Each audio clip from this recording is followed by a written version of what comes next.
tal? ¿Cómo están? Reitero mi saludo, aunque claro, es pura formalidad. Más de uno me podrá decir del otro lado y angustiado. Así es como nos sentimos. Estamos atravesando, evidentemente, y hace rato, quiero decir, ya una crisis económica, política, de incertidumbre absoluta. No hay a corto plazo una salida que nos pueda beneficiar a todos los argentinos, salvo que tomen alguna decisión importante y que pueda virar la situación actual. Tampoco los gobernantes están ayudando o colaborando demasiado, ¿no? Cada vez que hacen una aparición pública, lamentablemente termina de alguna manera calando más en esta crisis que ya estamos atravesando.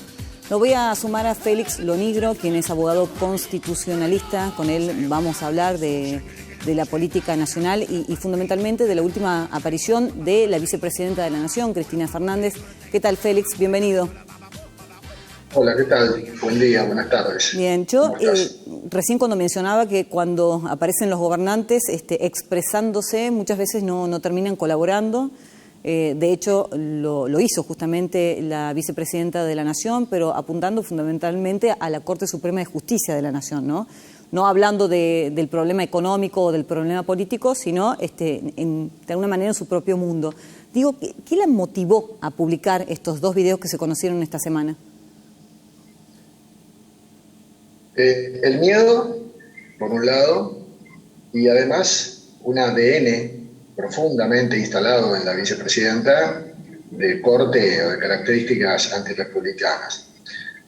No hay que olvidarse que tenemos una particularidad en esta coyuntura histórica, algo que no había sucedido nunca antes.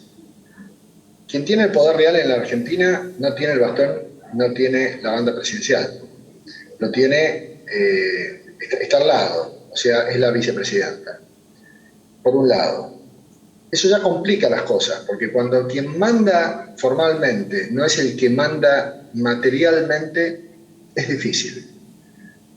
Las cosas no funcionan. Y cuando las cosas no funcionan políticamente, no funcionan económicamente, porque no se dan los requisitos o el respaldo político que una economía sana necesita.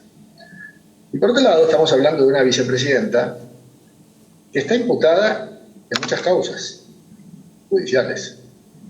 Y eso también es un problema, porque cuando los gobernantes están imputados en causas judiciales, no tienen claridad para hacer aquello que le conviene a la gente. Empiezan a pensar en sus propios intereses. En general, los políticos ya piensan en sus propios intereses desde términos políticos. Pero cuando además hay intereses ya que están rondando bueno, que pasan por la justicia, que son intereses personales, entonces la cosa se complica mucho más. ¿Por qué Cristina Fernández hizo esto? Primero por miedo. Después de tantos años de tropelías y de tanta percepción o de autopercepción de impunidad, ahora de pronto ve que el agua le llega al cuello y que la está por tapar. Y advierte que podría llegar a ser condenada, tal vez como nunca antes.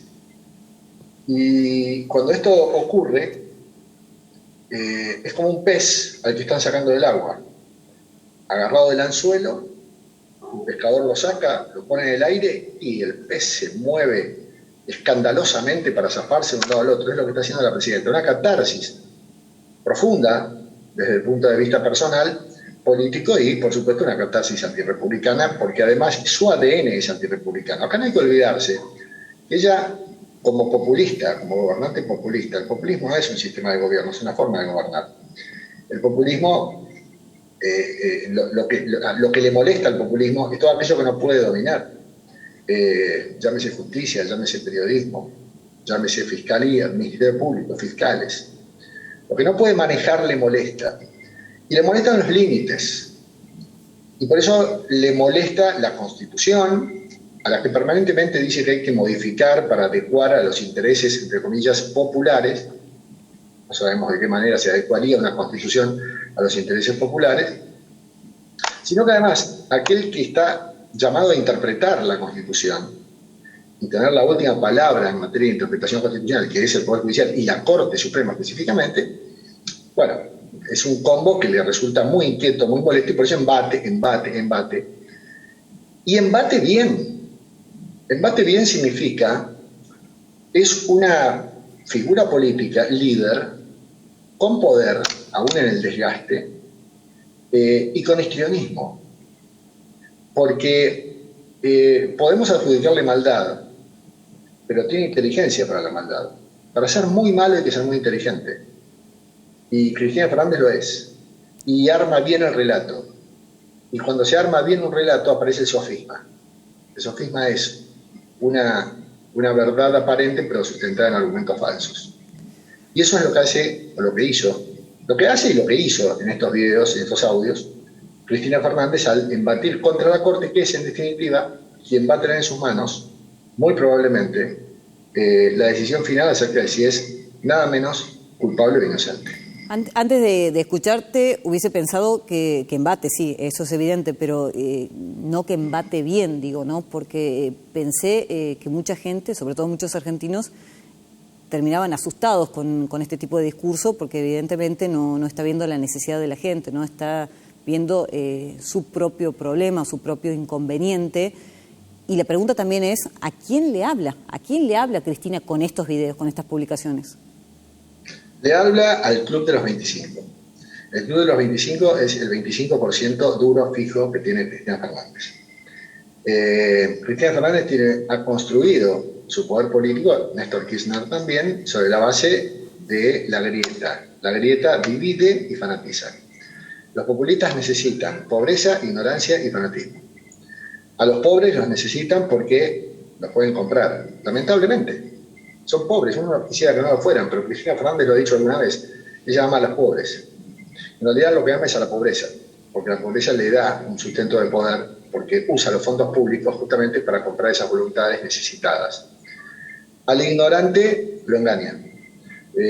Fíjate que el discurso, el relato del kirchnerismo es siempre encontrar culpables por todos lados fuera de ellos mismos. Si la culpa no lo tienen los medios, la tienen las corporaciones. Si no, la tiene Rusia y la guerra con Ucrania. Y si no, la tiene el COVID-19. Y si no, la tienen los turistas que se llevan los dólares al exterior y que son malvados. Y si no, la tiene el campo ahora, ¿no? Que el campo no quiere liquidar sus divisas. Siempre la culpa la tiene alguien. Se crean monstruos de 1000 cabezas y se erigen los populistas en defensores. No nos van a quebrar, no nos van a bajar los brazos, vamos a defender los intereses populares. Y eso a la gente la magnetiza. Pobres, ignorantes y además fanáticos. Que no son ni pobres ni ignorantes, algunos. Pero también se necesita un grupo selecto de gente con ciertas luces que fanatizándolos armen el relato. El relato hay que armarlo, y hay que armarlo bien. No solamente ella tiene el relato también es seguido por sus adláteres y por sus seguidores. Todos hablan de la misma manera, todos hablan de las corporaciones, todos hablan de los grandes intereses. Es el discurso unificado, el relato perfectamente armado. Por eso digo, embate bien, entre comillas, porque son latigazos bien dados que generan convicción en algunos. Le habla a ellos algunos, a los que en realidad no sé para qué les habla, porque no necesita convencerlos. Simplemente es ella misma defensora. Ella cuando se defiende hace argumentos políticos, cuando le habla a los tribunales, cuando le habla a los jueces del tribunal oral en esa audiencia en la que les dijo de todo, cuando le habla a los jueces, ella en realidad hace una defensa política y su abogado en el expediente hace una defensa jurídica, con lo que puede, como todo abogado defensor. Y estamos justamente viendo cómo la vicepresidenta está ocupada en defenderse más que en satisfacer las necesidades de la gente, que en realidad ella podría decir, yo soy suplente. Para eso lo puse a Alberto. Lo que pasa es que Alberto tampoco lo deja hacer. Alberto es profundamente incompetente, es soberbio y además tiene una soberbia multiplicada, porque es soberbio sin fundamento. Ella es soberbia, pero tiene con qué. Él es soberbio y no tiene con qué. Y no tiene histrionismo, y no sabe construir relato, y es inútil, y es incompetente, y es el presidente. Y es un presidente que terminó apoyando los dichos de Cristina Fernández, ¿no? Lo compartió, pidió una reforma profunda de la justicia. Si ya tenía debilidad política, ¿esto lo profundiza o lo ayuda aliarse a su vice? Mirá, él hace los deberes para congraciarse con ella, pero la verdad es que ella a ella no le interesa. Ella cree profundamente que se equivocó, y yo miro la historia y pienso, de los 29 mandatos, periodos presidenciales que se iniciaron en la Argentina antes de Alberto Fernández, él inició el número 30, 45% no se terminaron, 13 no se terminaron. Si yo miro para atrás, la historia me indica qué posibilidades tiene Alberto Fernández de terminar, 55%, es poco. Y si además miro la coyuntura y advierto que tiene a su principal enemigo adentro de su propio gobierno, que ya es descalificado por propios y por ajenos, pero fíjense que la oposición se está quedando quieta mirando el espectáculo, porque no le hace falta ni criticar ni empujar a Alberto Fernández, lo están empujando los propios, Vallejos, Eve Bonafini, Cristina Fernández. Tiene a su principal enemigo adentro, y además es incompetente, y además nadie le cree, y además no genera confianza, y además no tiene planes ni programas. Entonces ese 55% de probabilidades que tiene de terminar históricamente se reducen mucho. Entonces 1 año y medio en estas condiciones es muchísimo. Es difícil. No creo que termine. Para mí es o sería un milagro de la ciencia política que termine este hombre. Félix Lonigro, muchas gracias por la charla. Por favor, gracias a vos. Un abrazo. Hacemos la primera pausa y ya venimos. Quédense por ahí porque vamos a hablar con el doctor Conrado Stoll, aprovechando que fue el Día Mundial del Cerebro. ¿Cuánto sabemos de él? ¿Cómo lo cuidamos? ¿Cómo prevenir envejecimiento y demás? Ya en un ratito. Quédense.